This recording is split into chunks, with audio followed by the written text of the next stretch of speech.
Okay, so I got a pair of tickets to the advanced screening of Superman. So I have had a couple of days to kind of let the movie sit with me and to construct my thoughts. That definitely aren't all great, by the way, on James Gunn's most recent Superman movie.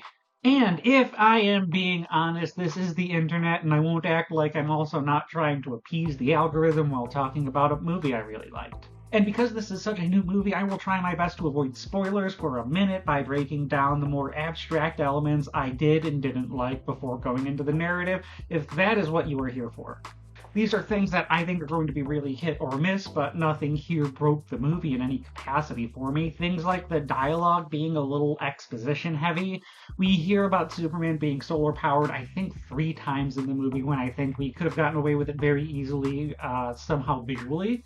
And this happens a few times in the movie, like it knows that you know what Superman is, but worries that this still might be your first Superman anything. I also really can't get into the Justice guys. Wait. Am I just now getting the joke that it's not because it was a bad name, it's because the Green Lantern is Guy Gardner?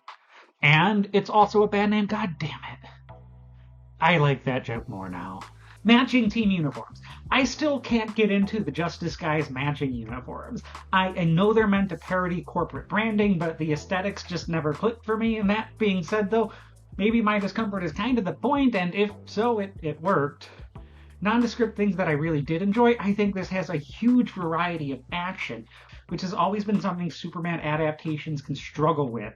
It feels like we usually either get Superman saving people from a catastrophe because that is easier to depict on a budget and it heightens Superman's character, or he just punches things in the face because it looks cool. Here, the introduction of so many metahumans really keeps the action interesting while always still being about Superman, even when he's not in the scene. With that action came a lot of really great editing. Superman's more fast-paced fights with Ultraman that you see snips of in the trailer are really quick, but are edited in a way that flows.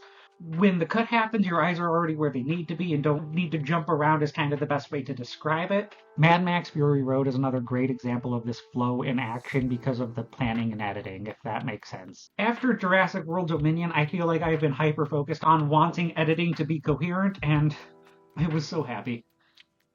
I also really liked Superman. Not much else to say there. This Superman is more of an actual character with goals and wants beyond do good, more so than any other Superman I have definitely seen in theaters. I really liked pretty much every characterization except for one of the Justice guys, and I will let you guess. I loved this Lois Lane. It felt very Gale Weathers from Screen, but like 10% dialed back. I adore that we found something for Jimmy Olsen to do that was important to the plot, and his running bit where he is bewilderingly hot to like every woman in Metropolis, I thought was funny. Everybody in the theater laughed for that. That being said, one of the things I hear people talking about is the movie being too funny, which I think is a misnomer. Yeah, it has jokes, and not all of them landed for me, but the ones that didn't definitely did for other people in the theater. And I also think that this movie has less jokes than people think, and more that it just has fun. And there is a big difference in that to me. Not every heavy emotional beat is capped off with a quip. Most of the emotional beats we let sit for a while, actually. It's great. That and showing characters having fun being able to have superpowers. Like I am sure we all would. I don't know, some audiences just don't want any levity in a picture, and that is fine. I enjoy a good balance, and this, I thought, had that. That and this Superman just not being the strongest Superman to ever exist, which, like, I get enjoying a strong Superman, but I am tired of there not being any tension in fights because Superman just walks into punch after punch without care, because why would he? This entire universe feels like it has been powered down just a little bit. This feels like Crisis on Infinite Earths happened like less than a month ago in terms of nerfing just about every meta ability, and I am fine with it as long as we are being consistent, and we were. And the last thing before we get into any spoilers, I went to this with a very much not nerd of a partner of mine, probably the epitome of not a comic book fan, and they walked out of this in a very great mood, fully grasping the complexities of this comic book world as a whole, if that is your concern going into the movie. We found it very easily accessible without holding the audience's hand in that aspect. And then talking about the narrative where spoilers will be way more prevalent, this is a movie that is very angry about the state of the contemporary world without feeling like it's going to age. Like, it is about a very powerful desert nation that is trying to annex territory with a combination of military force and corrupt allies. But it doesn't feel like we are directly talking about things in a way that is going to immediately piss people off, in a way that will kind of encourage discourse. This movie does have very strong themes that it kind of hits you over the head with, about hope and trust and what it means to be human, but it doesn't feel like it's about the Moravian invasion. Especially since Baravia's first invasion happens completely off-screen, just set dressing for a pretty rough beatdown that is very quickly revealed to be pretty much entirely manipulated by our new Lex Luthor. And I also think Holt really held a fine balance between professional billionaire and imbalanced psychopath well. I like this Lex Luthor. I like just about all the characters here. He pretty quickly discovers the Fortress of Solitude. Don't worry how that works, it's just super. And Crypto, the super dog, who does stand out, by the way, in the best way. He is the best boy. Oh, and Lex Luthor discovers a pretty big lore change in Superman's birth parents being genuinely the worst, sending their son to Earth to conquer us, which was pretty much the worst case scenario of the animated series My Adventures with Superman, if you're familiar with that. Which does raise some serious questions about Kara, who would have been around and known these people, presumably. I really hope this is addressed in that upcoming Supergirl movie, but that's not what this is about. To me, this is a change that is on par with Pa Kent telling a childhood Clark that he should have just let a bus full of kids drown. It's a bold change, one that recontextualizes Superman's morality as a personal choice rather than an inherited legacy. It's an angle that echoes his most recent stories, and I really, really like that.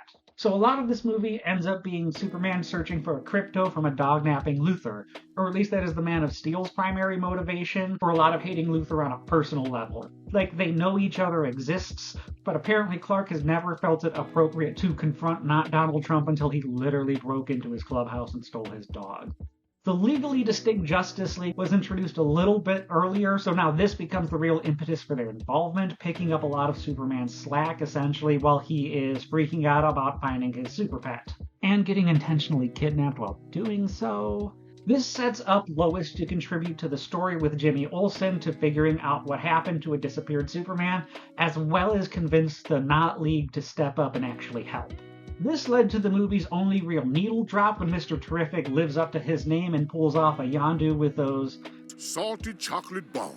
And we break out Superman from what is definitely not the Phantom Zone. Oh yeah, and Metamorpho is there too, for no real reason other than Metamorpho being one of DC's best existential characters and building on those themes of trust. Cut to the final act where the entire Daily Planet crew is kind of just superficially there, while just Perry, Lois, and Jimmy print an expose exposing Lex Luthor as the Justice League stopped the second Moravian invasion. This one is shown on screen.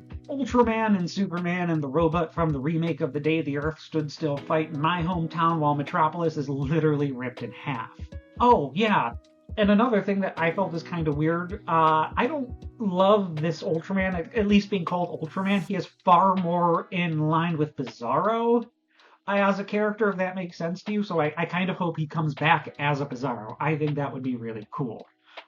Oh yeah, and somewhere in there we get two separate kaiju fights, one happening entirely in the background yet still really clearly, which is kind of cool to me. Again, this movie gives us every kind of fight and action encounter Superman could really be in. From saving citizens a dozen times over, to punching strong things his size, to punching strong things that are multiple times his size. Everyone's got something to do and feels useful. Except for one person in the Justice Gang, and I will let you guess who. But yeah, all in all, this adaptation of Superman and this universe is far from perfect. I think it is a little ironic. What James Gunn pushes so hard is kind of what I had the most problems with in that finished script. But this does so much right for me that I cannot help but be excited for the movies that are coming up in the universe, especially the upcoming Supergirl movie.